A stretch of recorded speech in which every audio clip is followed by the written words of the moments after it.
విజయవాడ వరద బాధితులను ఆదుకునేందుకు పర్చూరు నియోజకవర్గ నాయకులు నడుం బిగించారు.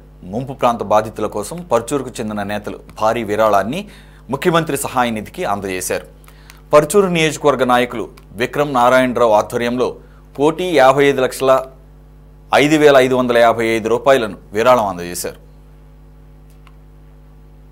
నమస్తే అండి, నా పేరు విక్రమ్ నారాయణరావు.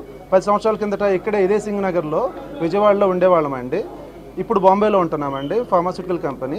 సో ఇక్కడ ఈ విజయవాడ వరద బాధితులు ఇవన్నీ కూడా మేము కూడా ఇబ్బంది గురయ్యి మా వంతుగా సహాయం చేద్దామని చెప్పేసి మా కుటుంబం తరపున, విక్రమ్ నారాయణ గారి కుటుంబం మా తాత పేరు తరపున 1,55,55,555 రూపాయలు సీఎం రిలీఫ్ ఫండ్కి డొనేట్ చేయడం జరిగిందండి.